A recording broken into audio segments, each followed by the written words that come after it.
So I'm Anil Kumar, and I've spent my life studying and learning about human behavior in organizations. Many of them tend to be corporates, but they're also non-governmental NGOs and governmental organizations as well, and public-private partnerships. So any group of humans who are trying to move towards a goal has been my area of interest. Why they do it, how they do it, what comes in the way, what does not come in the way, what are best practices, and how do you learn from them. I've been able to practice this personal interest and journey through working at McKinsey for almost 25 years, and before that in working at Hewlett Packard, a large organization, and in the last 10 years working on my own in an advisory capacity.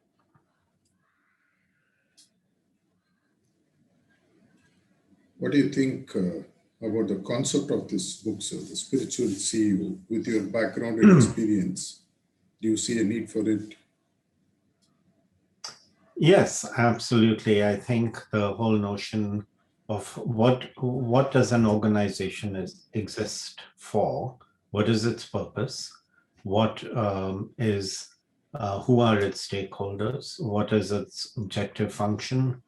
How does it achieve that? Are questions that still remain unanswered or debated or not adequately, frankly, I feel, debated in the corporate world. So a book like this would be very appropriate and meaningful. And I have noticed, as you've pointed out, that this is all about how you can create communities and make the communities perform or feel a better sense of place and space and well-being. Every organization should aspire to that.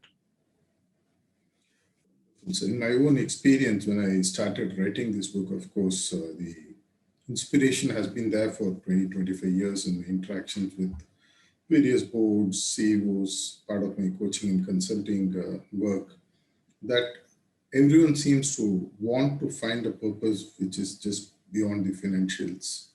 Initially, it's all very hunky-dory, people are quite happy. At some point of time, maybe they feel that they're still pawns in the total game and that they would like to move to a higher level. And when the concepts of spirituality or spirituality-based leadership or management started coming in way back in the 90s, there have been a lot of initial resistance, but later I think people started accepting this concept. And based on whatever little bit research I have done, I found that not much it has been written on combining both sides. There have been thousands and thousands of books on management and leadership, and thousands of books on spirituality as well. But blending both for a common good, where a CEO who is the inspiration for an organization and hence the world itself, what kind of influence they're going to leave, what kind of thought process change that they're going to bring in the internal stakeholders. All these are questions which, in my view, weren't, as you rightly pointed out at the beginning, not answered in a very substantial way. And hence, I thought there was space for a book like this, specifically in this pandemic hit world with the second wave looming large at us. People are looking for meaning just beyond material living. And I felt that some of the concepts and frameworks are touched upon here, like the basis, of course, from Indian mythology, like karma, which I have started looking at corporate karma as a concept, where the collective behavior, deeds, misdeeds, or whatever of the people in the entire organization has an impact on the organization itself.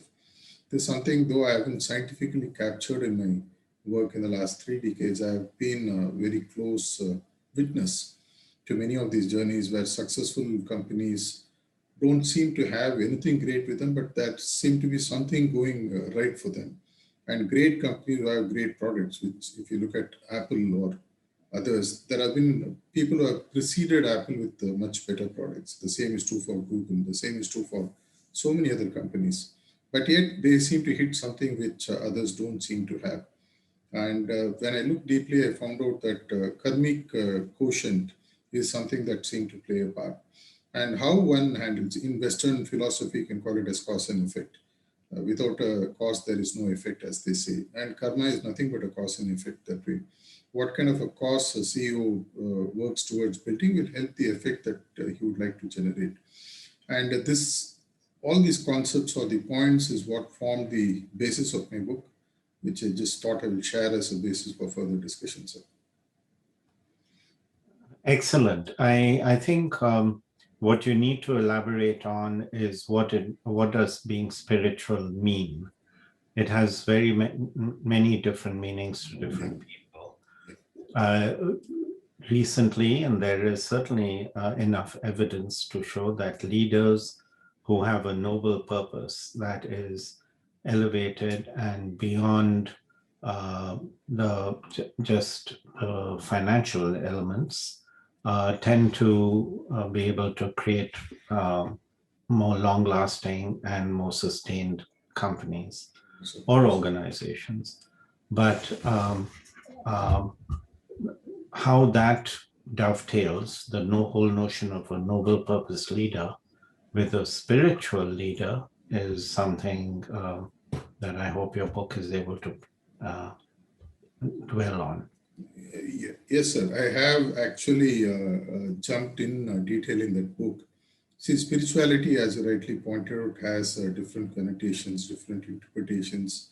Everyone has a view as to what is spirituality. For a person who comes from a religious background, it's all about worship of God in different forms, whichever is closer to their heart. For a person who is a giving nature, for him, compassion, love is spirituality. For a person who's carrying nature in terms of like you have been part of running several NGOs, helping another human being is considered to be spiritual.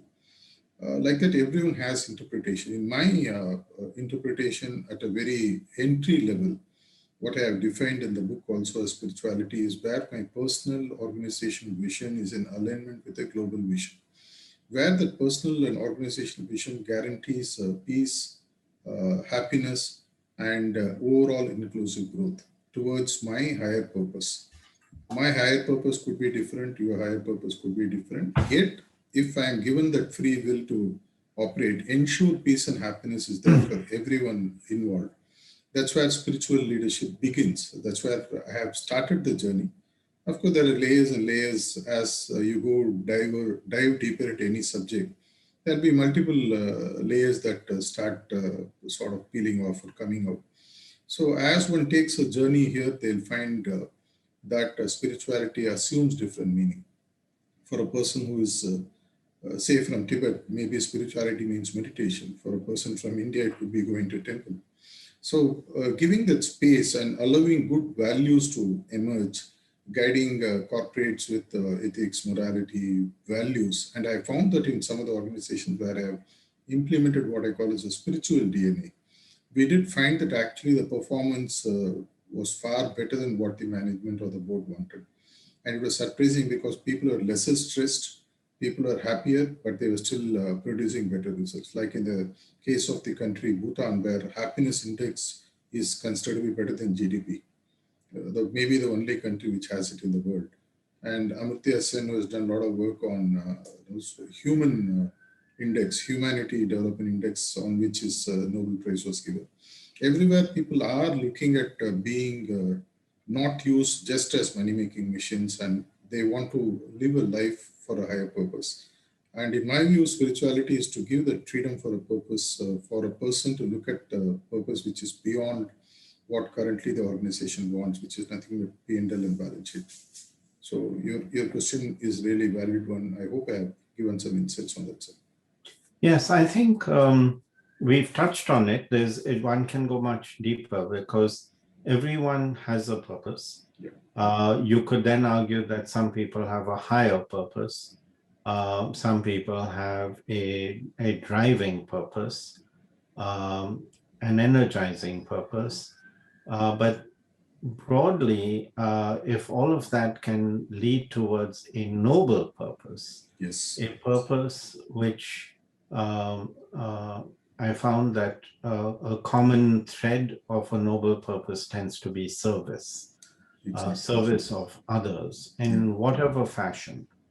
Um, then I hope to see the coupling of this notion of a noble purpose, either driven by service or something similar, Yeah.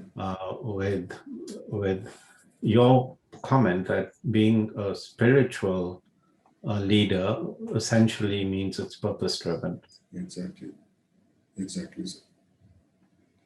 How do you look at, see, the biggest challenge I have found is that theoretically it all sounds fine, but when it comes to the implementation angle, the pressure of quarter to quarter performance takes over.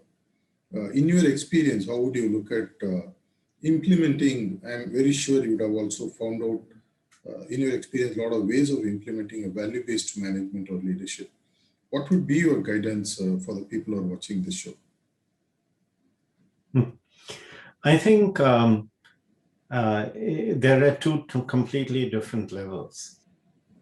The day-to-day operations, tactics, pressures, what you've got to do must be done. But there has to be either your compass or the North Star or and that is totally different. And Okay. they have to coexist. It's not one or the other. It's you always have that sense of a guiding light, and within it you conduct yourself, go about your daily work, Okay. and it while at times they may not feel that connected, in the end they are. Yes. The question comes in, how do we bridge the gap between knowledge and execution in this case? I mean, when it comes to financial impact, people would obviously do what a consultant or an advisor says.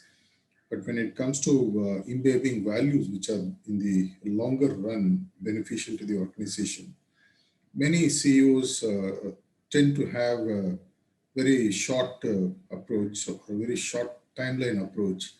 And I have found personally that it is a continuous struggle for them also. I'm not so sure. I actually feel that um, it's the requirements of an organization. If someone has to jump so high for the organizational goals, one should train oneself to be able to jump so high. So you're not just missing a goal, missing a target, but you actually are your own drive, and what you're trying to achieve is far more. Okay. Now, the part of what happens is if you don't step back and look at what you're trying to do from a distance from time to time, you will be so caught up in it that you actually will, it's like doing a high jump Okay. or a steeplechase or something. You trip over the bar. Obstacle. Okay. If you think of running 100-meter, 400-meter hurdles, you'll trip on it. Yeah. So the idea is you learn to say, I'm going to go sailing over this. I'm not going to go just skimming over it. Okay. And learn what that means. Step back and actually say, when someone says, oh, you've got to go and bring so much in revenue, if you can't do it, question yourself, ask yourself, what is it? Is it because fundamentally the product is not, or the service is not adequate? Or is it something that I have to learn better to be able to understand? Okay. And all that introspection and reflection is really important.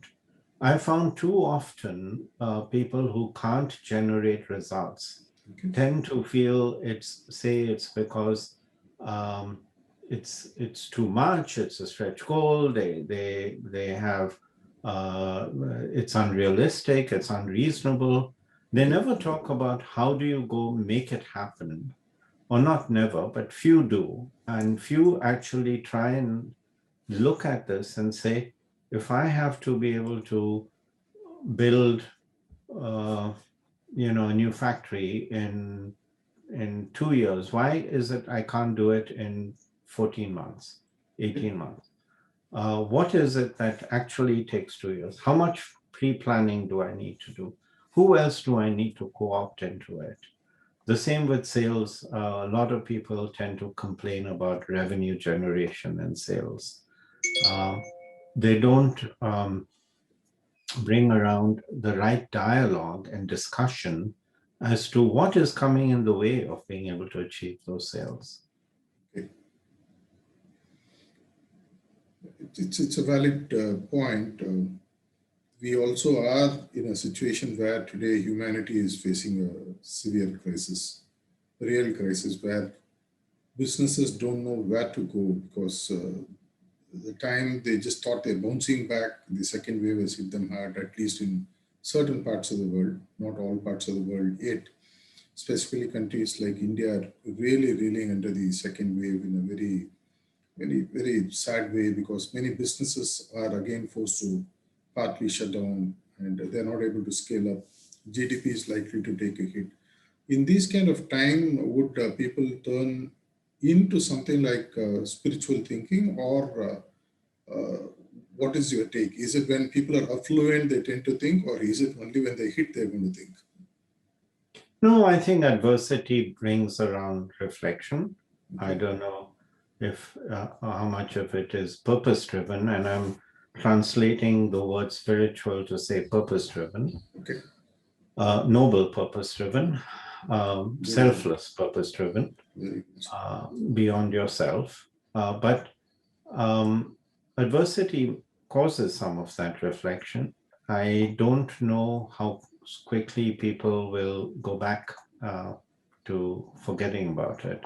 But certainly in a period of stress, whatever the stress may be, if one has a health issue, a lot of people have been known to get quite reflective during that period of adversity. And we certainly are encountering something far bigger and than individual health, and we'll just have to see. Yeah, tough times sometimes bring better sides out of people, and sometimes they do succumb to the pressure. So, as you rightly said, depends on what the call of the higher purpose or values, whatever they would like to call it as. Because this book will be in the stands very soon internationally. So I hope that the conversation we have had will be useful for people to evaluate the importance of such topics. It doesn't matter whether this book or they find something on their own. But when they awaken and come up to living a higher purpose world, I'm very sure will be a better place to live, is what I believe. So any closing remarks from your side? Well, I must say, I commend you on the fact that you have taken this this topic and tried to bring some basis for dialogue in it. There does need to be far more discussion and dialogue. There's no prescription. First, before you get to prescriptions, you need to be able to understand all the different elements and the nuances around it. I hope the book will be able to stimulate and precipitate that amongst many people. Thank you. Thank you for your time, sir. It's really wonderful talking to a very senior consultant from the management side, where you have seen a lot and your inputs would really guide a lot of people to look at ways and means and thoughts which they haven't thought of before. Thanks a lot, sir. Thanks for your time. All right. Bye-bye.